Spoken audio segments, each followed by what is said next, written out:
Good morning students, welcome to my channel. आज हम करेंगे वर्कशीट नंबर 13 पूर्णांकों की तुलना। तो चलिए स्टार्ट करते हैं अपने वीडियो। अगर हम दो धनात्मक पूर्णांकों की तुलना कर रहे हैं तो वह पूर्णांक बड़ा होगा जिसका संख्यात्मक मान अधिक है।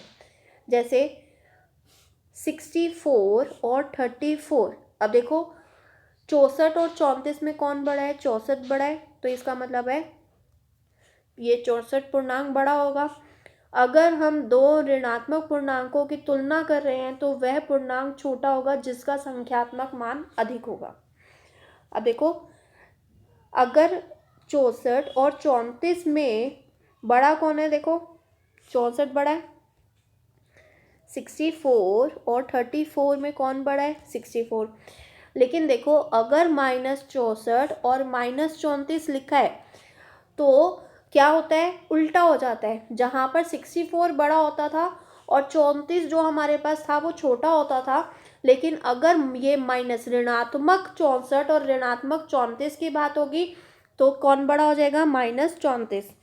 ठीक है, तो छोटा कौन होगा? जिसका संख्यात्मक मान अधिक है, यानी कि -45 और -65 में देखो हमारे पास 45 और 65 में कौन बड़ा है?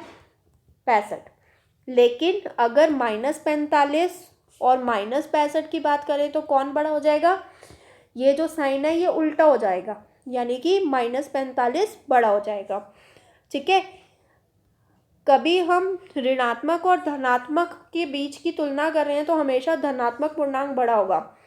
जैसे 67 और 105, माइनस का 105 कौन बड़ा है? तो हमेशा धनात्मक पूर्णांक ही बड़ा होगा।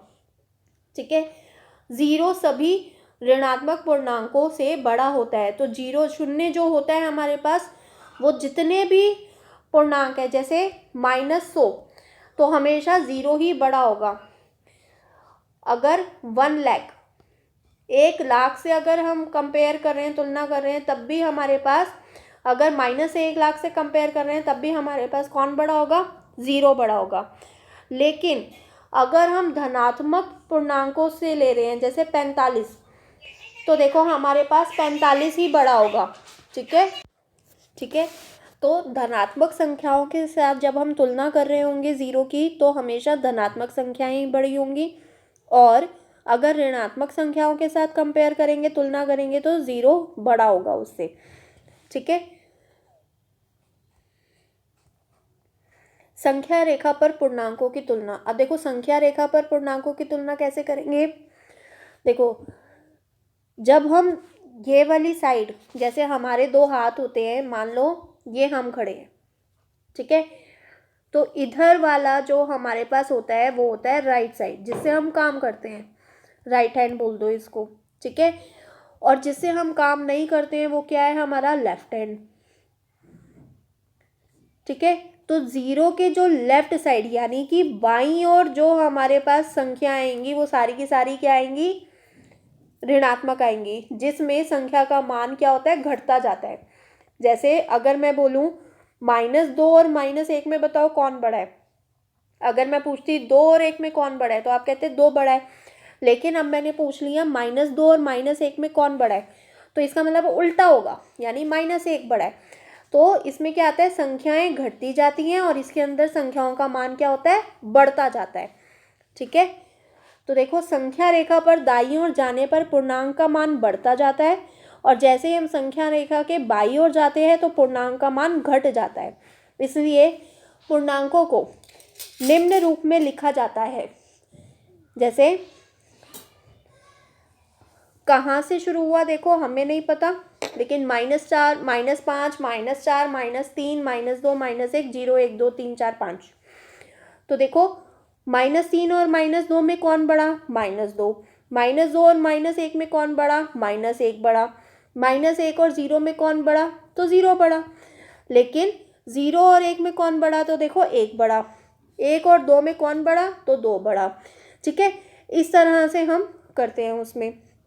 तो देखो, अब तक हमने क्या पढ़ा कि ऋणात्मक संख्याओं को अगर हम कंपेयर करते हैं, तुलना करते हैं ऋणात्मक के साथ, तो जो सबसे छोटी दिखती है ना वही सबसे बड़ी होती है, जो सबसे छोटी दिखती है दिखने में वही क्या होती है, सबसे बड़ी होती है। और ज़ीरो सारे के सारे ऋणात्मक पूर्णांकों से बड़ा होता है और ज़ीरो सारे के सारे धनात्मक पूर्णांकों से छोटा होता है। ठीक है, तो देखो सभी धनात्मक पूर्णांक सभी ऋणात्मक पूर्णांकों से बड़े होते हैं। ज़ीरो ना तो ऋणात्मक पूर्णांक है और ना ही धनात्मक पूर्णांक है। तो देखो जब हम ज़ीरो लिखते हैं क्या हम प्लस ज़ीरो लिखते हैं? नहीं। जब हम ज़ीरो लिखते हैं क्या हम माइनस ज़ीरो लिखते हैं? नहीं। तो इसका मतलब है ज़ीरो ना तो ऋणात्मक पूर्णांक है और ना ही धनात्मक पूर्णांक है। और सभी धनात्मक पूर्णांक सभी ऋणात्मक पूर्णांक से बड़े होते हैं। तो देखो 1 और -1,00,000 तो कौन बड़ा होगा? देखो 1 ही तो बड़ा होगा। तो सभी धनात्मक पूर्णांक सभी ऋणात्मक पूर्णांकों से बड़े होते हैं। ज़ीरो ना तो ऋणात्मक पूर्णांक है और ना ही धनात्मक पूर्णांक है। जैसे ही हम संख्या रेखा पर शून्य के दाईं ओर जाते हैं तो पूर्णांक का मान बड़ा होता जाता है। जैसे ही हम संख्या रेखा पर शून्य के बाईं ओर जाते हैं तो पूर्णांक का मान कम होता जाता है। तो देखो धनात्मक पूर्णांक हमेशा ऋणात्मक पूर्णांक से बड़े होते हैं। ज़ीरो हमेशा धनात्मक पूर्णांक से छोटा होता है और ज़ीरो हमेशा ऋणात्मक पूर्णांक से बड़ा होता है। ठीक है, अब देखो बड़ी पूर्णांक संख्या पर गोला लगाना है। तो बताओ -5 और 2 में कौन बड़ा है? तो हमें पता है 2 बड़ा है। 0 और -12 में कौन बड़ा है? तो 0 बड़ा है। -6 और 6 में कौन बड़ा है? तो +6 बड़ा है। 3 और -5 में कौन बड़ा है? तो +3 बड़ा है। अब देखो रिक्त स्थान में बड़ा छोटा या बराबर का चिन्ह लगाना है। तो देखो 0 और -3 में कौन बड़ा है? हमने पढ़ा था कि 0 सारे ऋणात्मक से बड़ा होता है, इसलिए 0 की साइड पे मुंह खुलेगा।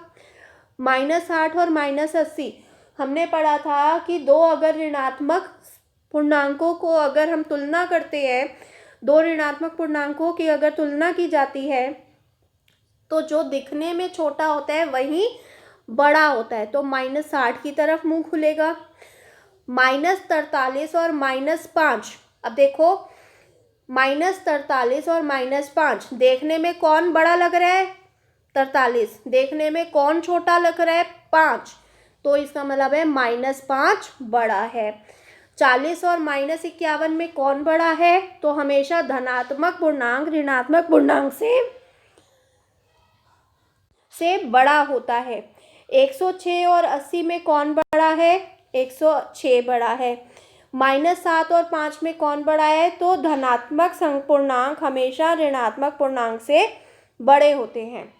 ठीक है, अब देखो निम्नलिखित पूर्णांकों को बढ़ते क्रम में लिखना है, यानी कि सबसे पहले छोटा, फिर उससे बड़ा, उससे बड़ा, उससे बड़ा और लास्ट में क्या आ जाएगा? सबसे बड़ा। तो सबसे पहले ढूंढते हैं सबसे छोटा कौन है। तो सबसे छोटा कौन है? -8। सबसे छोटा कौन है? -8।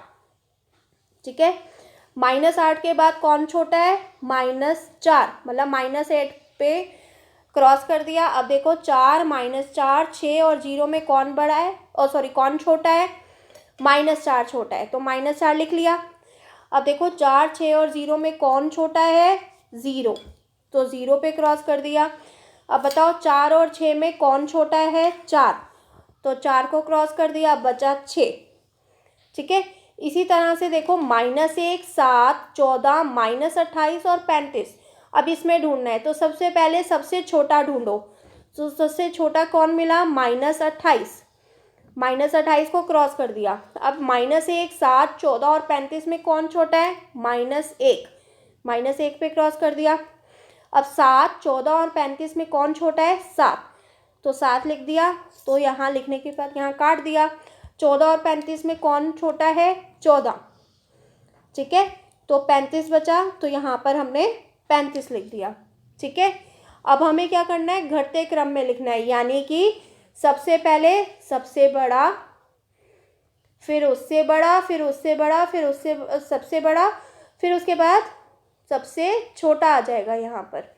ठीक है, तो देखो 5 माइनस 7 6 माइनस 2 और 0, सबसे बड़ा कौन है? तो सबसे बड़ा कौन है? 6, तो 6 को क्रॉस कर दिया।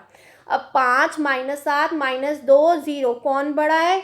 5, तो 5 को क्रॉस कर दिया। ठीक है, घटते क्रम में, यानी कि सबसे बड़े, फिर उसके बाद सबसे लास्ट में क्या हो जाएगा? बड़े से जाते जाते सबसे छोटे पे जाएंगे। अब देखो -7 -2 और 0 में कौन बड़ा है? तो 0 बड़ा है, तो 0 को क्रॉस कर दिया। अब -7 और -2 में कौन बड़ा है? -2 बड़ा है, तो -2 को क्रॉस कर दिया, फिर -7। ठीक है, इसी तरह से -42 -75 69 28 64, तो देखो सबसे पहले हमें बड़ा ढूंढना है। बड़ा कौन है? 69, तो 69 को क्रॉस कर दिया। अब -42 -75 28 और 64, कौन बड़ा है? 64, तो उसको क्रॉस कर दिया। फिर -42 -75 और 28 में कौन बड़ा है? 28। ठीक है, अब देखो -42 और -75 में कौन बड़ा है? -42 बड़ा है, और उसके बाद बचा कौन? -75। ठीक है, तो आई होप आपको समझ में आया होगा। तो वीडियो अगर आपके लिए हेल्पफुल है तो वीडियो को लाइक करना ना भूलें। चैनल पर नए हैं तो चैनल को सब्सक्राइब कर देना और वीडियो अपने फ्रेंड्स में शेयर कर देना। ठीक, थैंक यू।